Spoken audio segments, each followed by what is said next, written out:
حسینیوں ہمارا حسین ہے، ہم ہیں حسینیوں.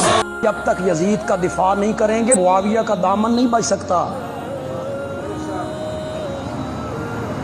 آپ کی مسجد کا خطیب ہو، سچی سی بات کرنا، دل پہ ہاتھ رکھ کے بولنا. آپ کی مسجد کا خطیب ہو، عالم ہو، شیخ الحدیث ہو، بزرگ ہو، معزز ہو، محترم ہو، مکرم ہو، متقی ہو، پرہیزگار ہو، شب زندہ دار ہو، تہجد گزار ہو، اس کا بیٹا کبوتر باز ہو، زانی ہو، شرابی ہو، اور وہ عالم اپنے بیٹے کو ممبر پہ بٹھائے جمعے کے دن کہ پتر خطبہ دے جمعے دا، کیا کہو گے؟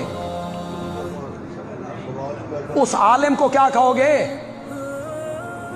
اسے کہو گے نا کنبہ پرور ہے، دنیا کا بھوکا ہے، اولاد کی محبت میں سارا کام کر گیا.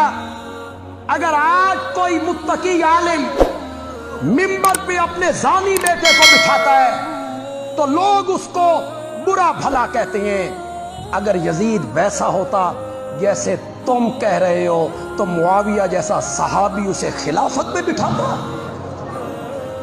صحابی نے یہ کام کیوں کیا؟ ان کے لیے تو قرآن کہتا ہے اولئک هم المتقون، اولئک هم الصادقون، اولئک هم الراشدون. بات ہوئی ہے اب تیری طرف سے شروع، انتہا اب ہم کریں گے. اب تجھے بتانا پڑے گا جس کا تو نے دفاع کرنے کی کوشش کی. کھل کے آ، یزید کا دفاع کرنا ہے پھر پورے دن کا مسلمان بن.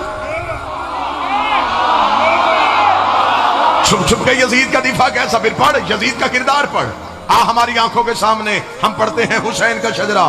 تو بتا یزید کا شجرہ. حسین 3 شبان کو مدینے میں بطول کے گھر قرآن بن کے نازل ہوا. یزید شام اور حمص کے درمیانی علاقہ تدمر میں حاکم شام کے گھر عذاب بن کے نازل ہوا. یزید کو پیدا ہوتے ہی گھٹی شراب کی دی گئی. حسین نے پیدا ہوتے ہی رسول کی زبان چوسی. یزید کا نانا بجدل عیسائی خاندان سے تھا. حسین کا نانا سید المرسلین ہاشمی خاندان سے تھا. یزید کی ماں میسون جس کے ناچ گانے کو پسند کر کے حاکم شام نے اس کے ساتھ نکاح کیا تھا. حسین کی ماں وہ زہرا تھی جو ایک لمحے کے لیے سجدے سے فراموش رہی، جس کے حیا کا نام قرآن تھا، جس کے نوکر کا نام جبرائیل تھا. یزید کا دادا ساری زندگی مخالفت رسول کرتا رہا. حسین کا دادا ابو طالب ساری زندگی حفاظت رسول کرتا رہا. یزید کی دادی ہندا جس نے رسول کے چچا حمزہ کا کلیجہ چبایا. حسین کی دادی فاطمہ بنت اسد جس کی قبر میں رسول لیٹا، جس کو کفن محمد کے کرتے کا ملا. یزید کا ایک ہی بھائی تھا جو پاگل ہو کے مر گیا. حسین کا بھائی حسن مسند امامت کا تاجدار بن گیا. یزید کا شجرہ خبیثہ تھا، حسین کا شجرہ طیبہ تھا. یزید فاسق تھا، میرا حسین روزے دار تھا. یزید فاجر تھا، حسین نمازی تھا. اس لیے 26 رجب کو ولید کے دربار میں کھڑے ہو کے حسین نے یہ جملہ کہا تھا، اور ولید لکھ یزید سے میں تیری بیعت کروں تو کروں کیسے؟ میرے بابے جیسا تیرا بابا نہیں، میرے دادے جیسا تیرا دادا نہیں، میری ماں جیسی تیری ماں نہیں، تجھ جیسا میں نہیں، مجھ جیسا تو نہیں.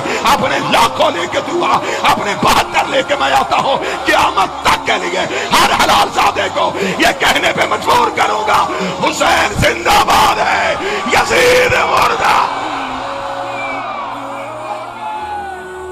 حسین سلام، حسین